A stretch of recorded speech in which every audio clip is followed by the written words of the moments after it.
I'm asking if Ghana's judiciary is gradually becoming a tool in the hands of political actors. Thank you very much for the question. Yes, Ghana has been experiencing new events with our judiciary, particularly with the CJ suspension. It is something that we have hardly seen for many years now. So it has really generated a lot of interest, for which reason a lot of people feel that our judiciary appears to be in the hands of political actors for various reasons, and it is a very serious matter. But when it comes to perceptions of partisanship, indeed, it is a growing feeling among the Ghanaian public that the judiciary, especially our Supreme Court, leans more in favor of the executive or the past government. That is a perception, okay? And when it comes to, for instance, high-profile or electoral cases, high-profile political and electoral cases, let's take these cases that occurred in 2012 and 2020 election petitions. It's part of some of the cases that have contributed to the perception. And also recently, when there were crises on the floor of Parliament, where some senior members of Parliament took petitions to the courts, all adds to that perception of Ghana's judiciary becoming a tool in the hands of political actors, okay? Then again, when you take judicial appointment, indeed, the 1992 Constitution outlines procedures for appointment as well as removal of judicial officers, including the Chief Justice. And the President of Ghana, under the Constitution, has been vested with that power to appoint judges to the superior courts, including the Chief Justice, in consultation with the Judicial Council and with approval of our Council of State. But while this is constitutional, I mean, when you look at the constitutional arrangement, it is provided. Sometimes the procedures or processes are criticized, and we have critics arguing that the constitutional arrangement opens our judiciary to political influence, especially if the appointments are not merit-based, but skewed towards persons who are seen to be loyalists to the appointer. Then again, on high-profile cases, some rulings in political sensitive cases have raised eyebrows. For example, on disqualification of certain parliamentary candidates, and the ruling on the compilation of the new voters register. All these things, whether perceived or real, okay, have also added up to the views held by some members of our public concerning the judiciary becoming a tool in the hands of our political actors. Then again, on judicial independence and integrity. Yes, as justices, in the course of their work, they're supposed to be acting independently, without any form of interferences, whether from within or from without. However, there is that perception that when it comes to judicial independence, because of the procedure in which they are appointed, sometimes out of pressures or for some interest of these same judges, instead of working professionally as desired, they tend to compromise on the issue of their independence and integrity. And they tend to they are blinded by their allegiance to the appointer, and they are affected in how they arrive at decisions. And so, again, apart from the point of partisanship perceptions in respect of cases that are determined, the procedure for appointment, and the issue of our judiciary becoming a political tool in the hands of political actors, we have also a role played by our media and the civil society, who from time to time also raise concerns about the executive overreach and the need for a truly independent judiciary to preserve our democratic governance system in Ghana. Despite all these perceptions about the judiciary being a tool in the hands of political actors, yes, to a large extent, we can say that the perception may be right or wrong, depending on how we perceive these matters. With the recent suspension of the CJ, many people again perceive it not as a tool in the hands of any political group, but rather as what? A constitutional mandate that is being executed by the specific persons mandated under the Constitution to carry out this function. Now, when you take our 1990 Constitution, the procedures for removing not only the Chief Justice, but also the other justices of the Superior Court have all been beautifully outlined right under Article 146, all the way from Clause 1, Clause 3, 4, 5, 6, 7, 8, 9, 10. When you read Article 146 of the 1990 Constitution, it spells out in a step-by-step format the steps the president, or even after the president receives the petition, the other steps that must follow.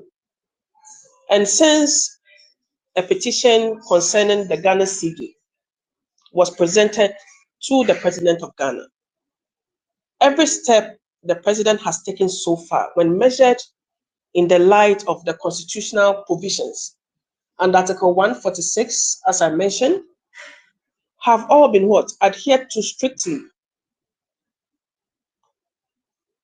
bringing to mind the rule of law, governance being handled in accordance with the dictates of the supreme law of Ghana. So when we say that indeed our judiciary is becoming a tool in the hands of political actors, for somebody like me, I may not want to agree totally with that kind of perception. But that's what I'm saying. Whoever agrees with this statement probably may be looking at what is happening from a different lens. But for somebody like me who is measuring every step of our political actors, particularly the executive that is in power, with respect to the actions they've taken so far on the suspension of the CJ, I would say that it is in line with what the supreme law of Ghana provides. Everything done so far is following through the rule of law, step by step. And so I would like to use this medium to disabuse the minds of any other persons who may have genuine concern to believe that indeed the judiciary is becoming a tool in the hands of the political actor because a CJ has been suspended. So this is my little take on the issue of whether Ghana's judiciary is becoming a tool in the hands of our political actors. Thank you.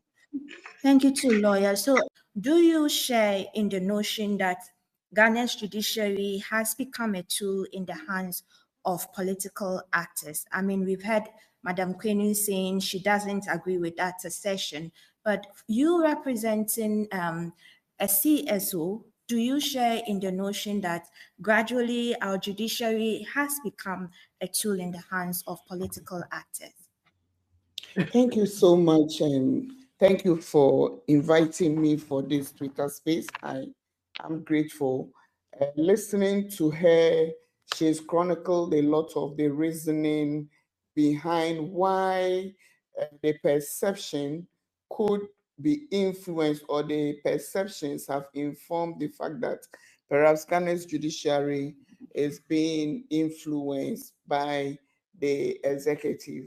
And she's mentioned the constitutional provisions to this effect when it comes to appointment. And so far as the appointing issues arise, then it means that whoever appoints you could, in a way, have an effect on you. But that does not also then authoritatively say that if I have been appointed by someone, then I go by the person's whims and caprices. No, that is not the case. We have seen Ghana's judiciary do a lot more. And let's remember that we are not just talking about only the Supreme Court, which has in recent past been given a lot of different names because of some of the politically dominated judgments that have come from there. And I can mention some which raise eyebrows and which up to date, some of us may be thinking, for instance, when a judgment is given that the birth certificate cannot be seen as an authentic identifier of a citizen. This discussion is still ongoing, but for the common person on the streets, what informs some of these decisions is why they would say that. We've also seen in the past appointments that have been made and promotions. I just wanted to add to the other things she said. These promotions have usually been not too transparent as we would all want to know.